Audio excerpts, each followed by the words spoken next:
Good morning, one and all. Good afternoon, good evening, wherever you are in the world watching this.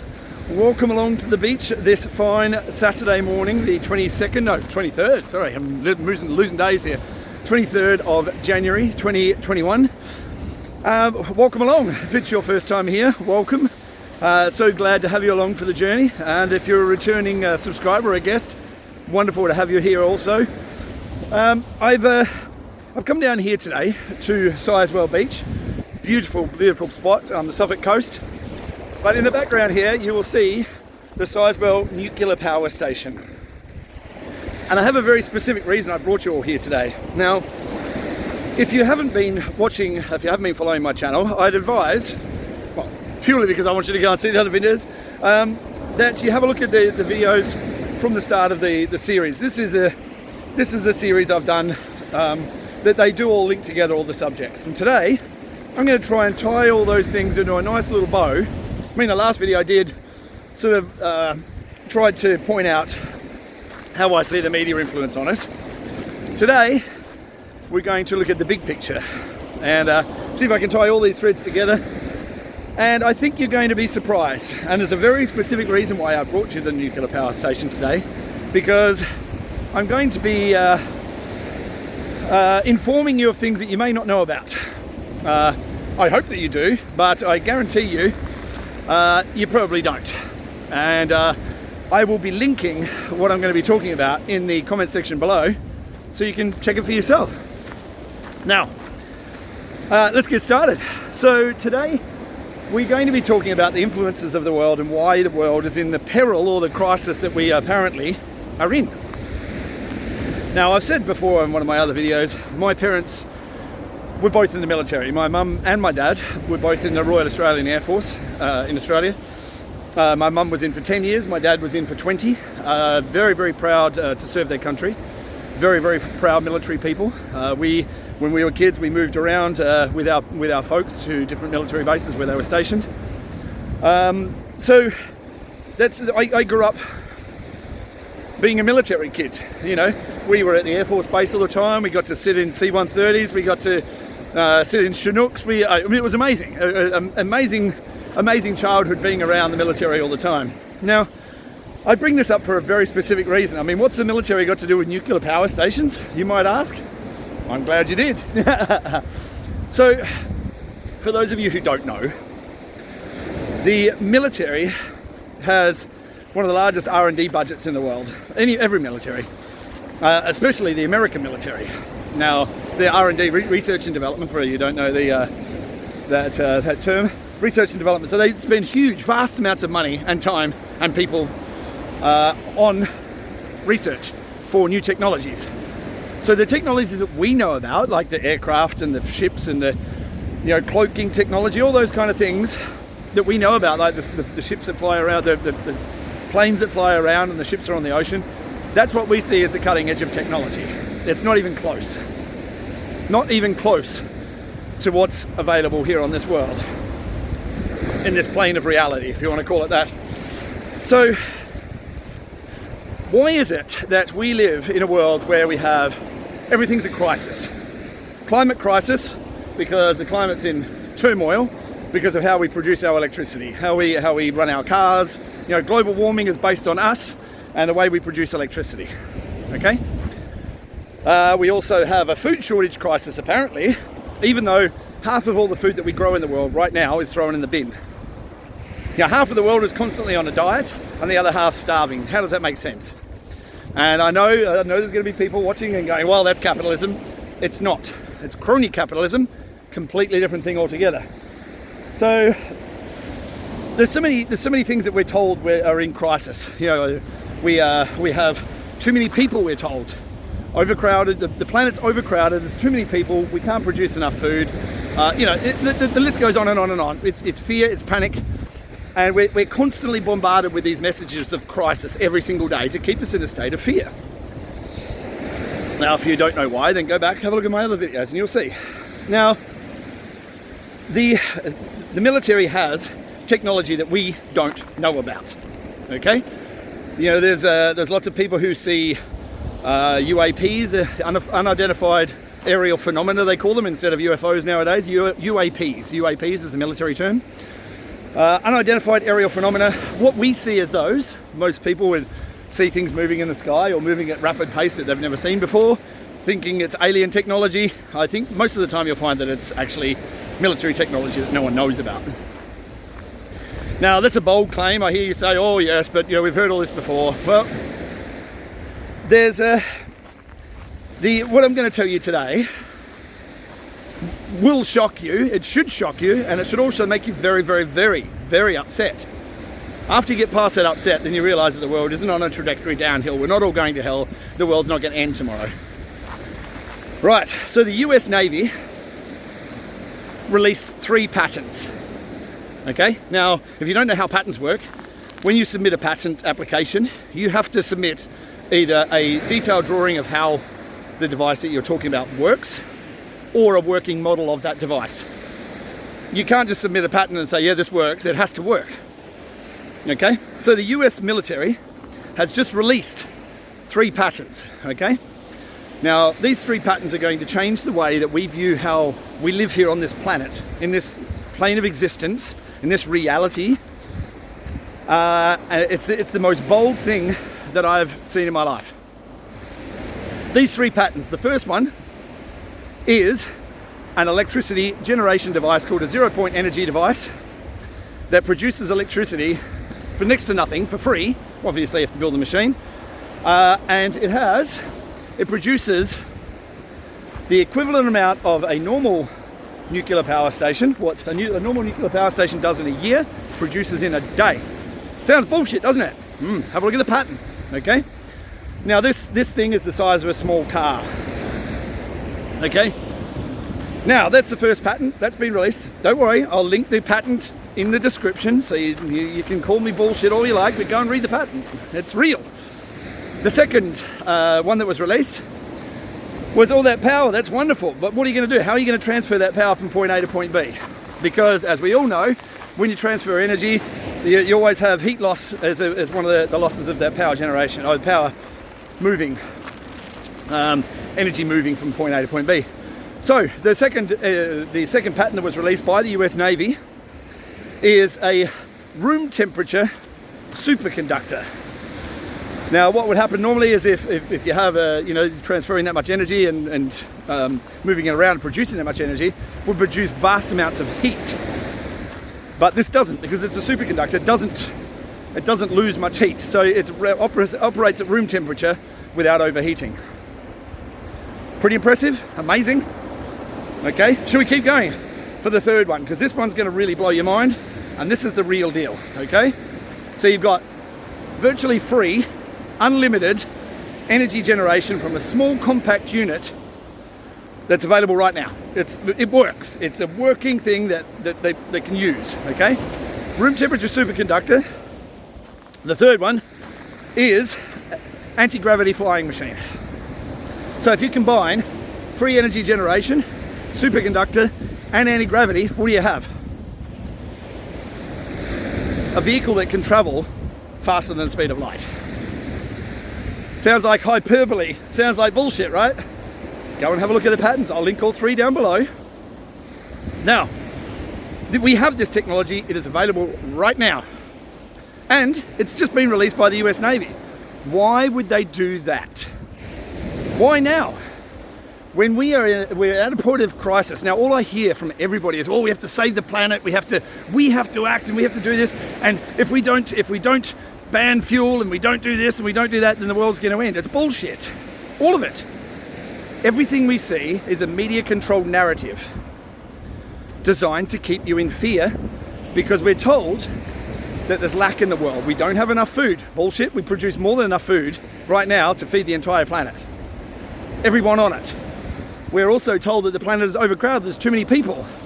I'm from Australia. I live here in the UK. We don't live in the city. We live out in the countryside, close to the beach, close to the nuclear power station. Well, not so close to the nuclear power station, but you know what I mean. We live out in the countryside. There's not many people out here. There's lots of empty space in the UK, and the UK is not a big country, okay? But I'm from Australia. 99% of Australia is empty. There's no one lives there. 99% of it. Are we overcrowded? No, it's a lie. Go to China. I've been to China. Go to China. Vast swaths of that country are empty. We're not overcrowded. As for food production, our model of food production, it's wasteful and it's pointless. And we have food production models and methods that we don't need to use vast amounts of land. We've got empty warehouses all around the world, empty, sitting idle, doing nothing. We could have those as vertical farms, but we don't. Bill Gates is the largest landholder of food producing land in the US, which means something, and I'm going to come back to that in just a second. But we're told there's lack. We're told that the world is going to end. We're told that the climate is going to kill us all. We're told everything. We're constantly bombarded by fear messages through the propaganda media. And that's what they are, as a propaganda mouthpiece. So we have this technology right now, which should fill you with joy. It should fill you, it fills me with joy. I've known about this technology for a long time. Well, the reason I brought up my parents was my parents were in the Air Force for a long, long time. My father was in Vietnam. It affected him very, very badly. But you know, he never talked about being in Vietnam. He wasn't out in the jungles or anything like that. He was on base, but you know, the horrors of war, no one needs to see that, and it affected my father quite deeply. But he told me, he said once, one of the few times he talked about it, he said, boy, he was in Vietnam, I think in 69 or 70, 69 I think. And he said, boy, when I was in Vietnam, 69, the American military back then had vehicles that ran on salt water as fuel. And I said, oh, bullshit. And he said, no. If I hadn't seen it myself, I wouldn't have believed it either. But that's the true story. And here we are now at the precipice of the end of the world, as we're told. And the US Navy has just released this technology. Why? We are heading into a golden era. The wars are going to end because there isn't lack. This is what we're going to go into the next section here. Is the part that's most people would find conspiratorial or just straight out lunacy. But I urge you to carry on and listen to the rest of this, because because we're being told that, if you look at the mainstream media on a daily basis, we're being lied to. Okay, we're being propagandized. I love that word. Constantly by our media, by our governments, telling us we have to fear that the virus is another thing. Okay, we have medical cures that exist right now for everything. You know, we could cure arthritis and cancer today, not a problem. So why don't we? Why now is this information coming out when we've had it for decades? Okay, so for those of you who have stayed with me for this next part, this next conspiratorial part as to why now and why hasn't this technology been released before, this is where I tie all the pieces of everything I've talked to in the past, all the other subjects I've talked about. This is where it all ties together, I believe. Okay, now if you've been following the journey and you've been watching the television, you would have heard about a letter of the alphabet, which is the 17th letter of the alphabet. I'm not going to say it because it can get you banned from YouTube nowadays, because just saying a letter of the alphabet is enough to get you thrown off YouTube and most platforms as being a white supremacist, what else do they say, Nazi. These labels are ridiculous. And while we're on the subject of labels, I want to touch on something. Now, guilty by association, okay? Now, I have 90, as of today, I have 90 subscribers to my channel. I'm thankful for every one of them. But let's just say I have a subscriber on my channel who is a white supremacist. Obviously, I'm not catering to white supremacists. I don't condone violence of any type, and I'm not a racist. But let's just say that there is a white supremacist who some of his belief system overlaps with mine, and he likes my channel. And that's awesome, that's great. If we can agree on things, we might not agree on everything. I might not agree with some of the things that you agree with, and you might not agree with some of the things that I agree with. And that's cool, because we should be able to discuss it. But just because somebody has an idea, that's obviously, especially if they're a white supremacist, it's obviously,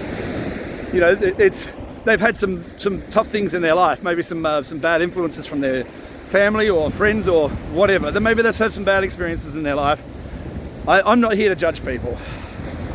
But if I've got a white supremacist likes my channel and then he goes and does something, he goes and commits a violent act somewhere on somebody, and then they turn around and say, well, you know, it's only because he liked that Chris Large channel, that's what sent him over the edge. Whereas no one else that likes my channel is a white supremacist and he goes and does a violent act. So this guilty by association is nonsense, absolute nonsense. Because somebody likes me doesn't mean I hold all the viewpoints that they do, and it doesn't mean that they hold all the viewpoints that I do. So I urge you all to see past this nonsense that we're constantly being force-fed, that, you know, this whole white supremacy, yes, there are racists, yes, there are white supremacists in the world, but just because there are and they associate with some of their ideas that overlap with mine, doesn't make everything to do with my channel white supremacy. Does that make sense? I'm not going to play into that whole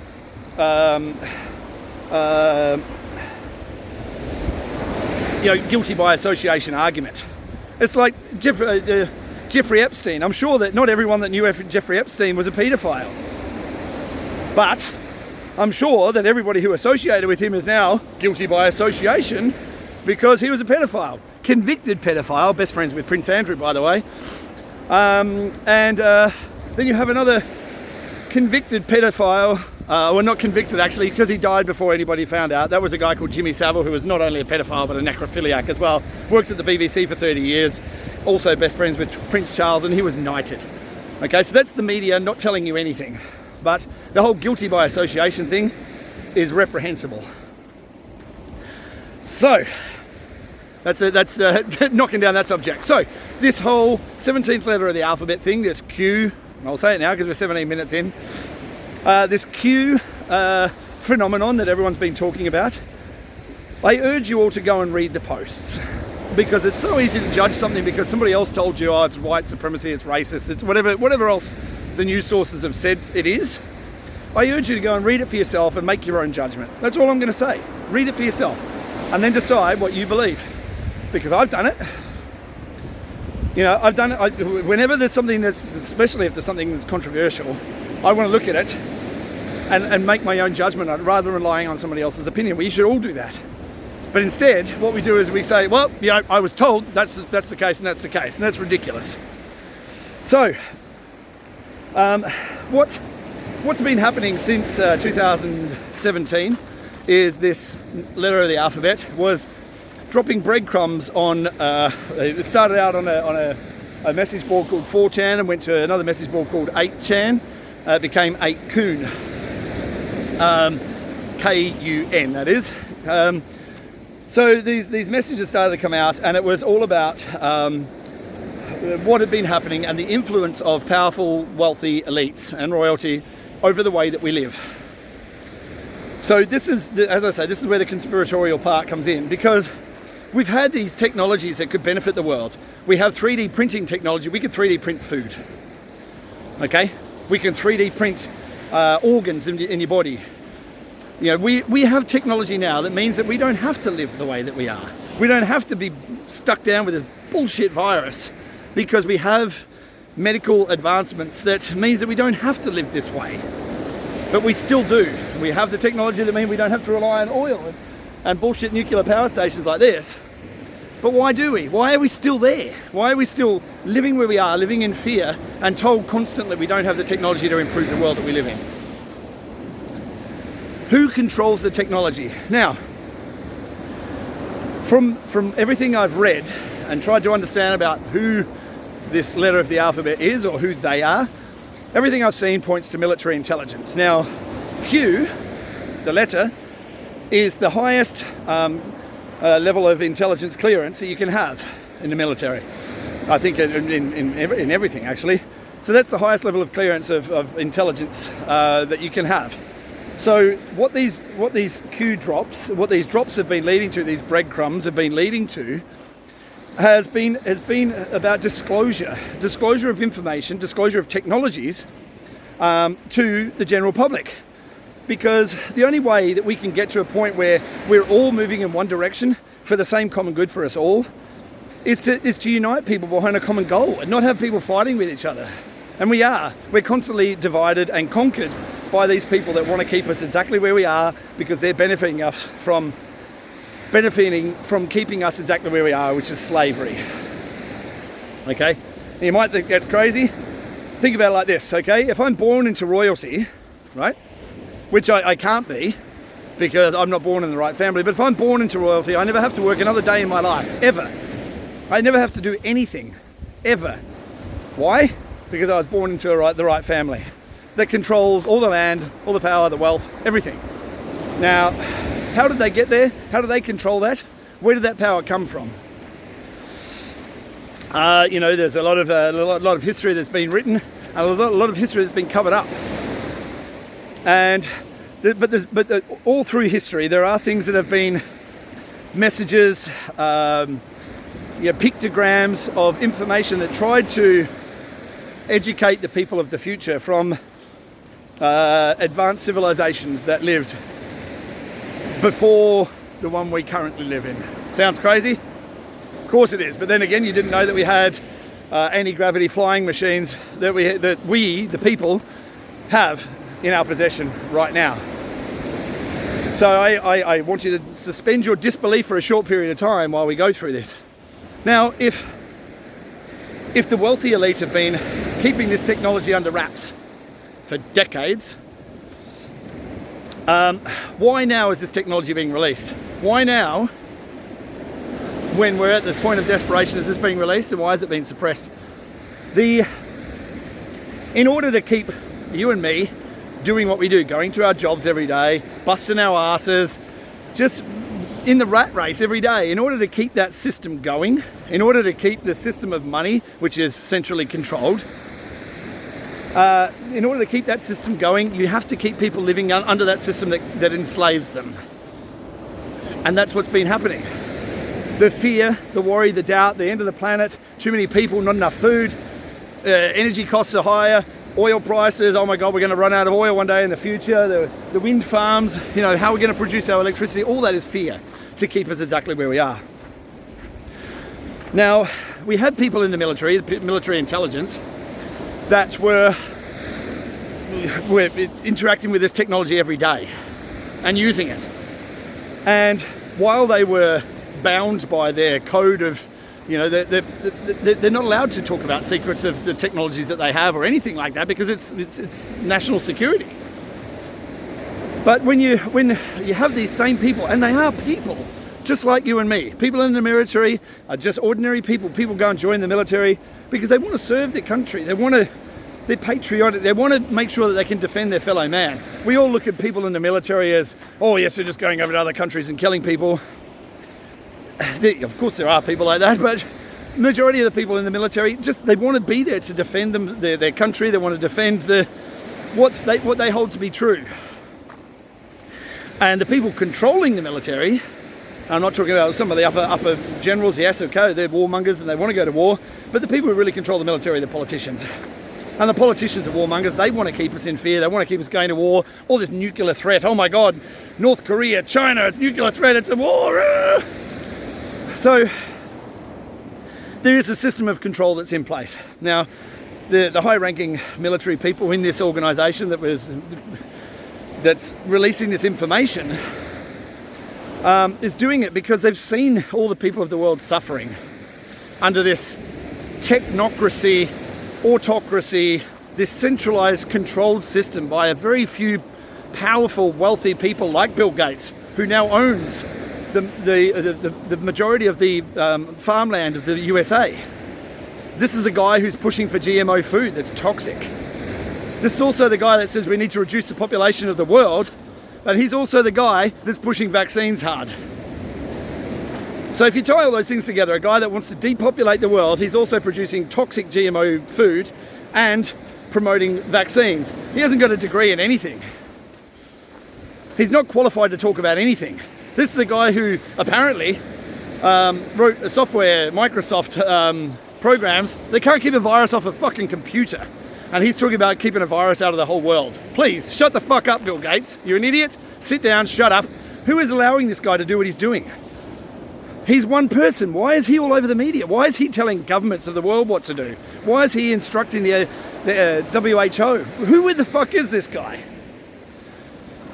Who the fuck is George Soros? Who controls these people? Where do they get all their money from? Look at Mark Zuckerberg.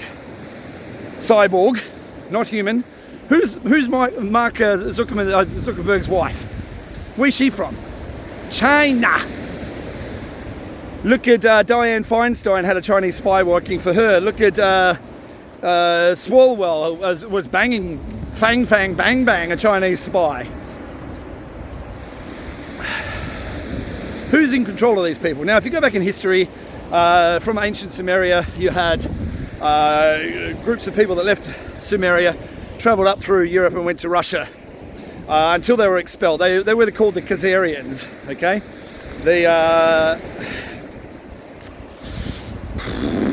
How best can I put this?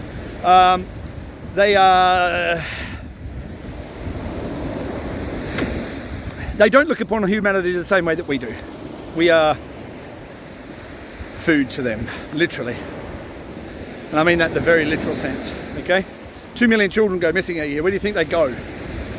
But anyway, so these Khazarians, 13 bloodline families have been running the world, have been running all these people. This is the conspiracy. This sounds crazy, right? But why now is the military releasing this technology? Because they are no longer in control. All along this journey that I've been on with the 17th letter of the alphabet has been understanding what it's all about. What has it all been leading to? And it's all been leading to disclosure of information and technologies, and exposure of the people that are responsible for hiding these technologies from us. So why now? Why is this? Why now in our existence is this information, this exposure, this declassifying of the information coming out right now? Because these people are no longer in charge. Why? Okay, we're going to go quick now because we're nearly to the end. These military people who were running the show needed somebody to represent them in politics to be able to get the message out to the people and also make the necessary changes within government to make sure that this information could be released. So they asked a person in the US, a very popular person who was on television, had his own TV shows, very popular in the US, everybody knows his name, Donald Trump. They asked him to represent them in their plan to bring this technology and this information out to the public. And what did the media do? From day one, even before day one, every single thing that they could attack him on, taxes, Russian collusion, you name it, everything along the way. Would they have asked him if he'd had any nasty stuff in his past that could be exploited? Of course not, because that would destroy the credibility of their plan. But that's what the media's been trying to do for all this time. And you don't have to like Donald Trump, but what you need to do is understand what's going on. Now, what has Trump done since he's been in power? He's got 4 peace deals in the Middle East. He's trying to de-escalate the wars from around the world, bringing troops back from war zones, making peace deals, meeting with dictators like Kim Jong-un over in North Korea, meeting with Xi in China to try and de-escalate things with China as well. But every single step of the way, he's been attacked. This technology is out there. Now, this election cycle that we've just been through wasn't real. What we're watching is a movie. The movie that's being produced on the television to tell us what they want us to think, that this is all legit and it's all above board and Joe Biden's the president. Let's see what happens over the coming weeks and months, over the coming years as well, as this technology gets implemented into our society and it makes our society better. And we all start to realize that we were living in a dream, just like in the Matrix. We've been living in a dream world, Neo.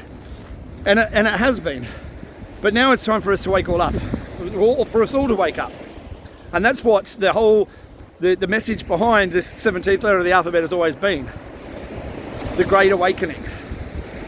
Where we go one, we go all. It's a great message, isn't it? And it's not just a message. It is it's a message of hope, and it's a message of peace, and it's a message of coming together to move forward as one. We all have that in us. What we need to do is share this information with the people that might be receptive, and especially those people who aren't receptive, because it's only through having these conversations, the difficult conversations sometimes, that we can help influence people in a positive way. And I urge you all to go out and do that. If you like it, share the information and try and influence your circle of influence. Go out there and make a change in the world. Be good, do good. Love you all. Thank you so much for being here, and I shall look forward to seeing you all real soon. Take care. Bye.